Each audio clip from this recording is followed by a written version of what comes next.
Welcome back. Well, today I am joined by Frances O'Neill, who is a registered dietitian and health educator for Kaiser Permanente, Orange County.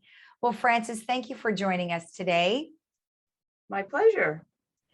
Now, I think the last 18 months, more people have been complaining about gaining weight. And that's primarily, I'm assuming, because we've been indoors cooking, relatively easy to go to our pantries and just eat a bunch of non-healthy foods.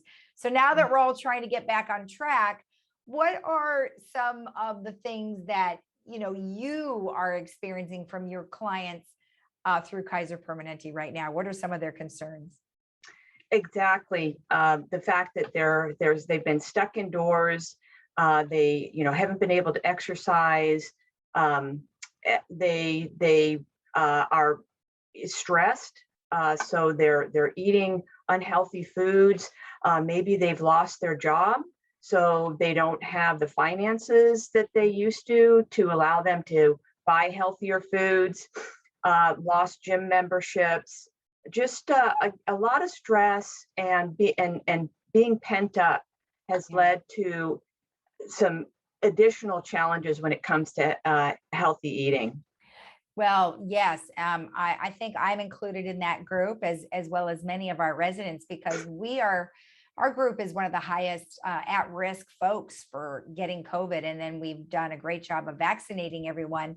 However, there still is so much concern because they don't want to get sick. So you can't blame them for that. And like you said, going out, spending money on food, or even some of the delivery programs can be expensive. Yes. So when they have to think about eating healthy, what are some things they should keep in mind? Oh, goodness, there's so much that you can do. I want to first start with portion control. There is a concept that we preach here at Kaiser that's called the healthy plate method. Oh. And this is how we educate people regarding portion control. It's where you use a plate that's no bigger than 9 inches across, and the plate is divided. If you would just visualize a plate being divided in half. Half of your plate you're going to fill with what we call those non-starchy vegetables, the crunchy, watery, leafy type vegetables. The other half of the plate is divided in half again, such that a quarter of the plate you devote to the healthy carbs. The other quarter of your plate is for your healthy lean proteins. So you're never overeating then on the carbs. You're keeping your protein moderate, and you're really filling up on those really healthy non-starchy vegetables. Mm-hmm. So the plate size is really critical because we eat with our eyes. So as you can see, this plate with all the pictures of the food looks very full. There is very little, if any, empty spaces. Mm-hmm. That's where our eyes go. If we get a plate, let's say we have a plate this size, which is more a standard dinner size plate here in America. Yeah. And if I were to fill it with the food, you see there's a lot of white space there. And that is where our eyes go to. They go to the white space. And when we see white space, empty spaces on a plate, it sends a message, empty stomach. So we are just automatically going to want to fill up that plate. But if I put the same food, or even just use this plate that, again, you see all they've already filled it in with food, you see very little, if any, white on that plate. Right. And its plate is full. So that sends a message, full stomach.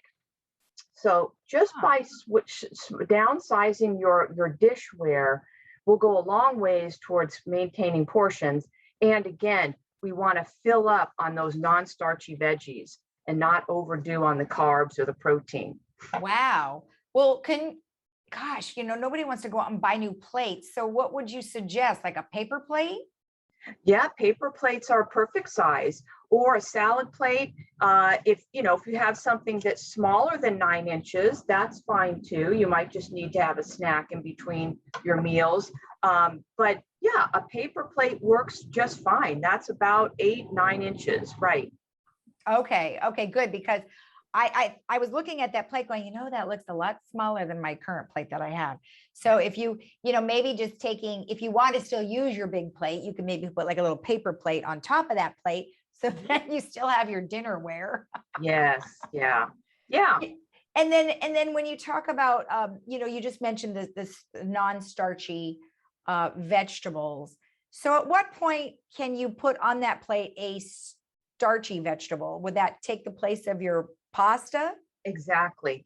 So that would be your carb. A starchy vegetable is a healthy carb. It's one of our healthy carbs. So it would go in this quarter section here of the plate. Okay. So absolutely.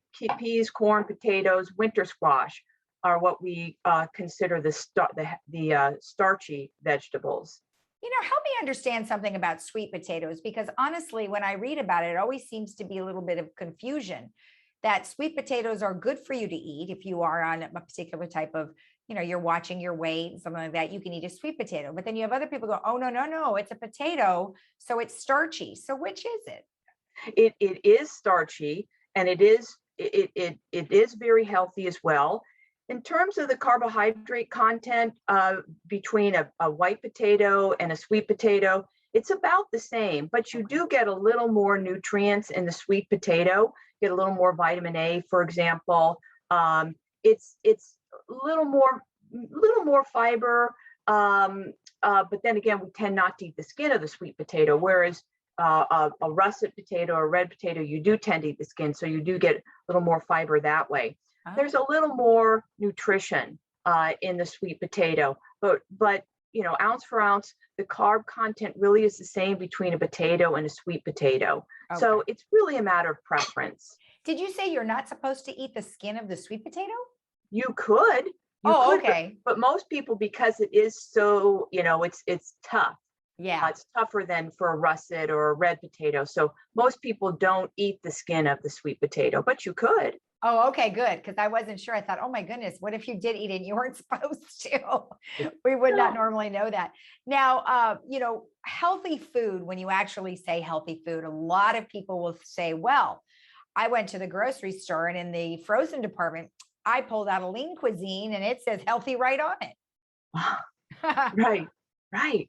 Yes, we have to be careful and really do our homework when it comes to evaluating products at the grocery store.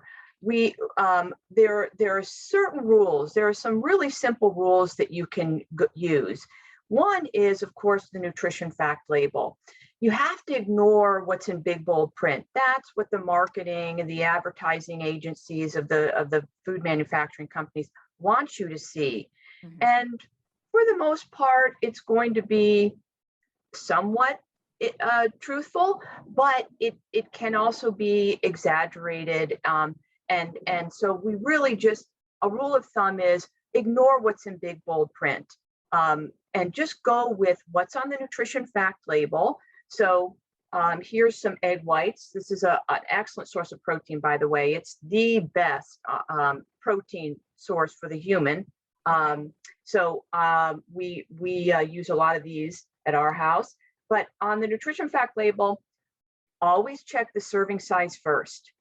Always check the serving size first, because you can get so easily misled if you just look at all the numbers and think to yourself, oh, that looks good.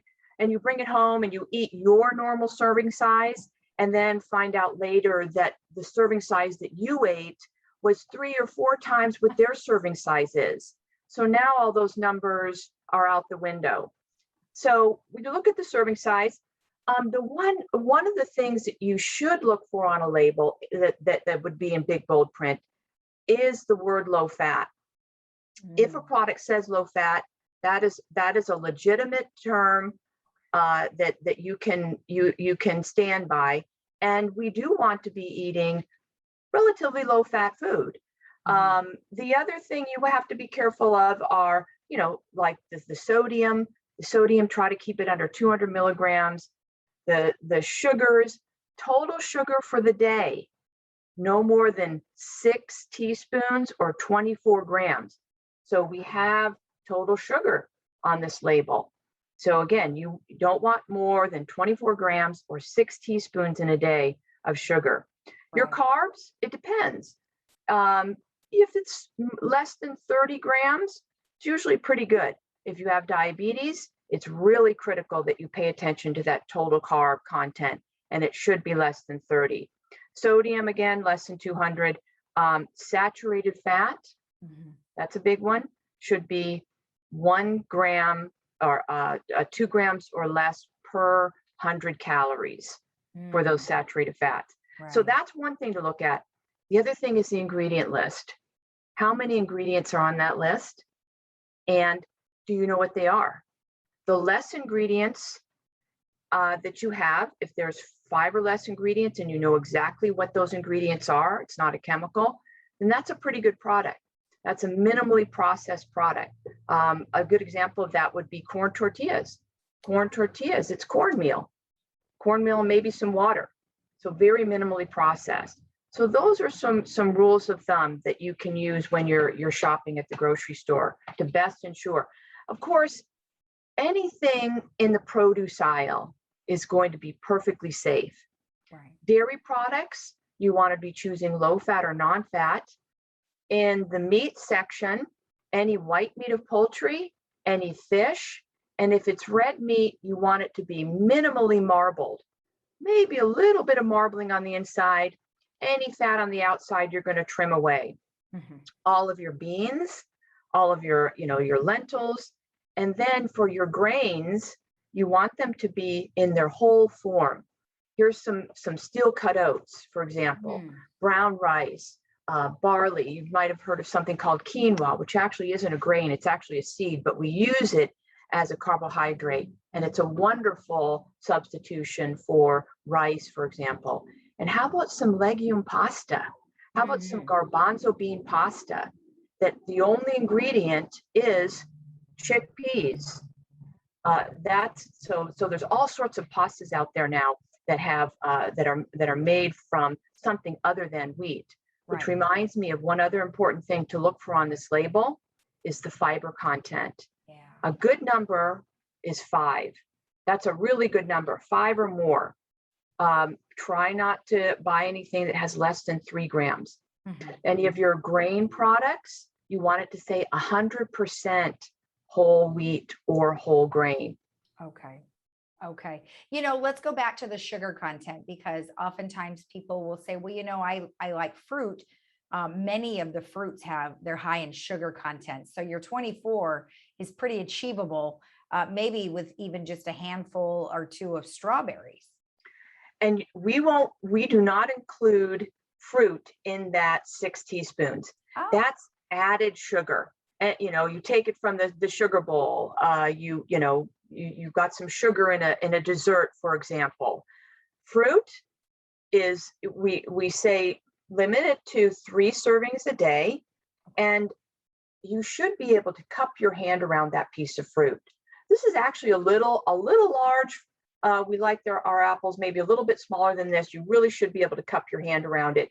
But close. This is pretty close. A banana, a serving is a half of a medium. oh, For berries, it would be a cup and a half. For melon, it's usually a cup to a cup and a half. An orange, again, you should be able to cup your hand around it. Don't include your fruit as okay. part of that 6 teaspoons or 24 grams. But we do suggest you limit it to no more than 3 servings a day, and try not to drink juice. Try to eat the actual whole fruit. Right. Boy, those juices have lots of added sugar in them. Yeah. But we can always get one of those juicers, and that would be a real good source, don't you think?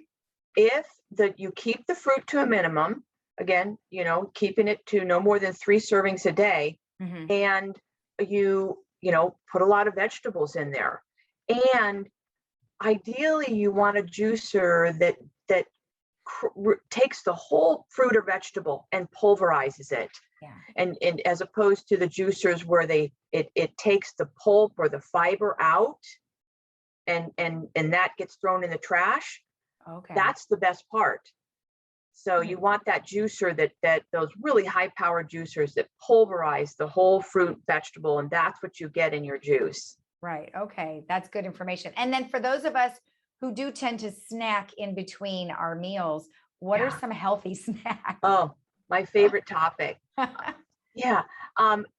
Especially as we get older, we tend, some of us as we get older tend not to have quite the appetite. So maybe we're eating smaller meals and maybe we're not eating enough. That's when snacks are critical. Or let's say you have a big appetite, you're always seeming to be hungry, then you're going to need snacks. Ideally, we should be eating about every 2 or 3 hours, but smaller amounts. Keep that blood sugar nice and stable. So some of my favorite snacks are again our fruit. Our fruit. I am a big fan of hummus on a corn tortilla, hummus on a low carb flour tortilla. There's some wonderful low carb flour tortillas out there. Okay. Hummus on vegetables, hummus on carrots, for example. But one of my absolute favorite is dark chocolate. I live on this stuff. It's got to be 72% or darker. This is actually 90% cocoa, which is pretty bitter. Takes some getting used to, but you don't have to go this high in cocoa. You could, again, do the 72% or darker. There's all sorts of nut butters, but they have to be the all natural style where the fat separates out. Has to be the all natural style. Have it with maybe a piece of fruit like an apple and some all natural style peanut butter, or some low fat cheese on the tortilla, low fat cheese with an apple maybe. But here's another one of my favorites that I live on. That's nuts. Oh yeah. Nuts. Any kind. Mix maybe some dried fruit in there. Have it with some of your dark chocolate. I just recommend that it be a low salt or no salt nut. Be careful with the salt content. Right. Oh, those are excellent choices. Definitely excellent. And then one last thing, if we want more information about any of the things that we've talked about, where should someone go? We have cooking classes, monthly cooking classes. We just had one. It was summer salads. This next month, September, the topic is cancer prevention. So every month, it's going to be September 21st is the next one at 6:00. So those are wonderful resources for you, as well as that Center for Healthy Living, which is where you can go to our library there and download all of our literature. And the one piece of literature that I highly recommend for healthy eating is the handout called Creating a Healthy Plate. So you go to Center for Healthy Living, you go to the Wellness tab, and then in the search bar, you put in Creating a Healthy Plate. And that is a wonderful resource, providing great information for how to eat healthy.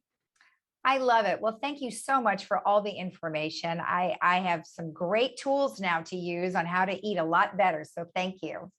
You're welcome. My pleasure. Okay. And we'll be right back after this.